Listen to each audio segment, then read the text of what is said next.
Hi everyone, this is Marjory Wildcraft and I am in Cuba and I really have the pleasure to share with you today Alberto. Alberto, what is your last name? Gonzales. Gonzales. And Alberto is a native-born Cuban who lived through the special period, and you know from my other videos I talked about the special period was a time when very suddenly the Cuban economy collapsed. There was no oil, there was lots of problems, and I just wanted Alberto to talk to us a little bit about that period, and what do you remember from that time? Well, to begin with, I would like to say that I don't really like the name that we Cubans gave to that period. I mean, that special period. For me, special has rather positive meanings, you know, and when I think about the special period, the way I experienced that myself and my family, believe me, if I tell you that it has nothing special about it. Because all the memories that I have in the back of my mind about the special period are really very negative, and those are experiences that I would not like to go through again. At that time, it was during the early 90s, you know, Cuba used to have over 85 foreign trade with the former socialist countries in Eastern Europe, particularly with the former USSR, the Soviet Union, and that foreign trade was lost practically overnight. So all of a sudden, we were faced with a very difficult situation. So the public transportation came to a stop. No more buses? Practically no more buses, and we didn't receive any more fuels, and therefore we did not have electricity. We suffered from blackouts on a daily basis, sometimes 16 hours in a row. Right, and Cuba gets very hot. Right, exactly. Imagine the summertime in Cuba, July and August, that are really, really hot, and not to have electricity, it means that you don't have a fan. You don't have a fan? I mean, I'm not talking about air conditioning, because that's just a few people have those, but not even a regular fan. Right. And then the few things that you had in your refrigerator, that would be spoiled because no electricity then, and practically there was practically no food. So and that was on a daily basis for weeks and months and years, and we didn't see the light in the other side of the tunnel. So it was very, I myself ended up in the psychiatric hospital. You did? Yes, in a day hospital for 3 months, because I you know, I realized that no matter how much I tried, I was not really solving the problem in my own family. You know, in a macho man society, because despite of all the achievements we have attained over the years, particularly after the revolution, we are still dragging behind us a lot of male chauvinistic mentality. And I was born and raised in the countryside where that trait is even stronger.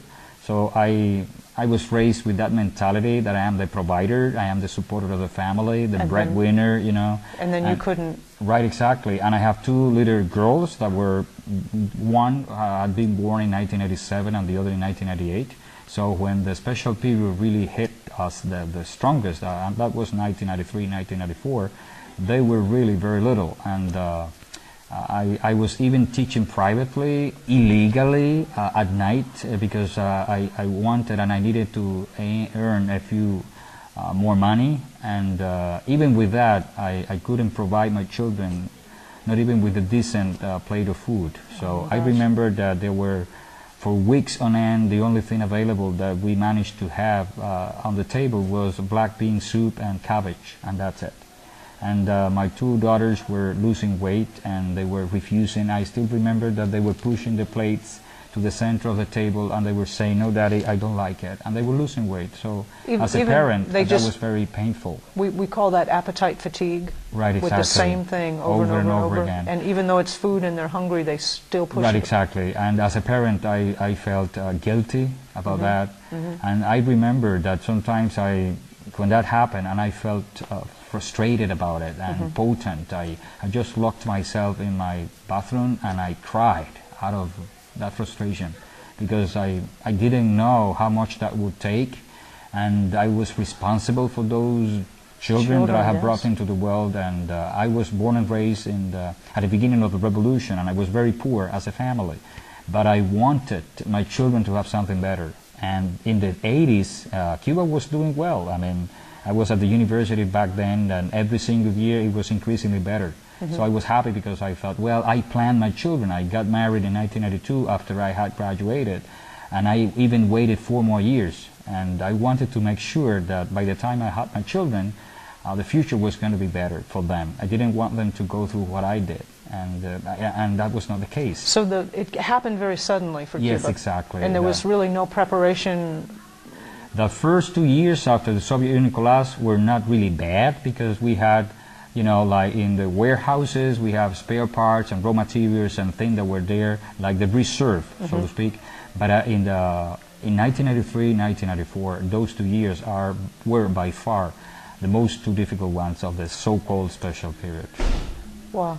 And so people were doing all kinds of things to grow their own food and... Oh yeah, all types of initiatives were implemented. I myself, at that time, I used to live in the countryside in the south of Havana, about 30 minutes away from the city, in a small house, and I have a little backyard.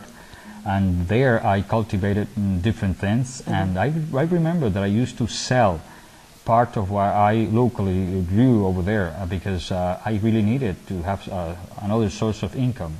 And I remember that I used to sell string beans and kitchen tomatoes and things like those. Extras that you grew? And at that time we didn't have fuel to cook with, so I have to buy charcoal, sacks of charcoal that were made out of very poor quality firewood. So it would be, you know, in a matter of a week it was gone, and it was very expensive, like 100 Cuban regular pesos for one of those sacks. So believe me, it was very difficult. We didn't have detergent or soap or cooking oil or deodorant, and I have to go to work in a bicycle for 8 kilometers. I have to go by bike.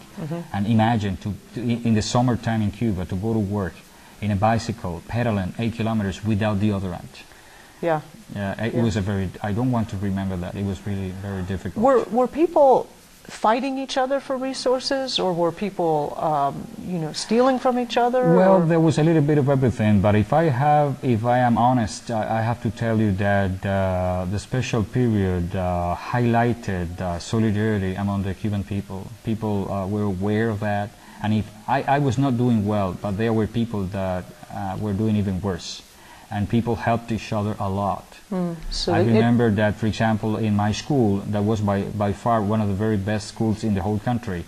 We did not have enough food in school, and my co-workers, they brought whatever they had at home, and we collected like brown sugar in our department, and in the middle of the afternoon we were starving, literally starving, and what we had available was brown sugar, and that's what we had. And people contributed, and people helped each other, and people gave you whatever they were not wearing anymore, so hand-me-downs, and people helped each other a lot. And I remember that 1 year, at the beginning of the 90s, the school year was going to begin in September, and the government did not have all the resources, the school supplies that were needed, that are provided every single September for free to every single student in Cuba. And in that specific year, the government could not provide every single item that was needed.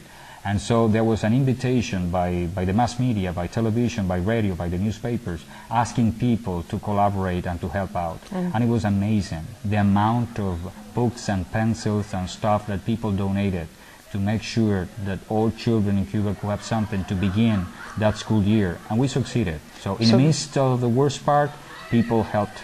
And that was good. So the crisis really brought the Cuban people together. I think so. The crisis, we didn't have any other choice. I mean, we have to squeeze our ingenuity, and people came up with brilliant ideas.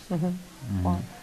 What advice would you have? There's lots of Americans who are thinking that America could possibly go through a special period like that, economic collapse or pandemic or some major collapse.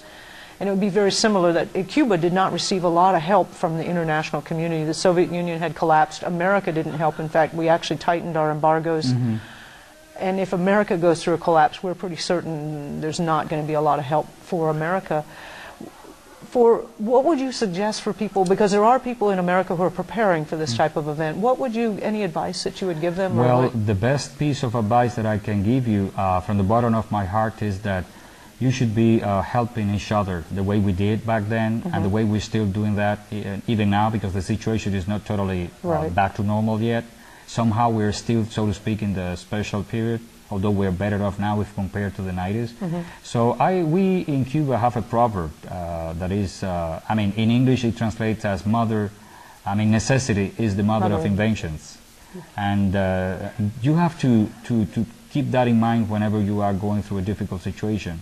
I mean, whether you like it or not, you have to think of ideas, and you have to provide whatever is needed, no matter what. I remember that in those years that I was speaking about, we didn't have, for example, toothpaste, and you need toothpaste on a daily basis, and people have to brush their teeth with common salt, kitchen salt, you know, and we didn't have deodorant, so we have to use bicarbonate, you know, like baking soda as deodorant, and things like those. We didn't have like ground beef, and people, I remember that they boiled the peels of the plantains, and they used a grinder to make, like, you know, ground plantains, but pretending it was beef, whatever. So people came up with so many different ideas. But I mean, you cannot be overwhelmed by the problems. You have to, you know, overcome them somehow, and you have to think that you are not always alone. That there are always people that are there ready to help you out without waiting anything in return. You know, just solidarity, and that is important. I mean, your best friends are those that are there available for you when you need them the most, you know. A friend in need is a friend indeed, and that's totally right. So that is my advice, that you should be together, you should help each other at the worst times, because this is when you really need it the most. That's a beautiful message. And I hear that you're writing a book about your experiences during the special period, and that's currently being edited, and it'll be available. Yes, when I turned 50 years old, and that was September the 9th, 2010, I was born in 1960, so when I was going to celebrate my 50th anniversary, I was planning to celebrate a party with family and friends, but then I thought it over, and I thought, it doesn't make sense to be spending so much money in a celebration. I should be writing my own book as my gift to myself and to my family and friends. Little did I know at that point that somebody was going to be interested in publishing my book. And the title of my book is In Defense of My Dream. My dream was always to become an interpreter, and that's who I am right now. So my dream at long last became true, and so there was a publisher in the United States that was really interested in having my book published, but it needed it to be in English. So since I am an interpreter, that's what I did. I translated it into English for myself. It was very interesting because it was the first time that I translated myself. For 20 years I have been doing that for other people, but it was the first time that I did it for myself, and it was very rewarding and very inspiring. So now the book is going to be a reality, the Lord willing, this very year. By the end of this year, 2013, it's supposed to be already a book, and I can't wait to see that happen. And the publisher is Pfeiffer and Hamilton, and it's based in Madison, Wisconsin. Right, and I'll put up a link as soon as it's available and let people know. So right now the book is being edited, and somebody's going to be in charge of doing the proofreading. So it's a book about my life. It's an autobiographical book, and there, of course, I describe every single thing that I went through, either good or bad, since the very beginning of the revolution, because I was born in 1960, right after the revolution, in the middle of nowhere in the countryside, in a very, very poor family. I am the youngest of 6 siblings. My mother was a housewife. My mother was just a milkman.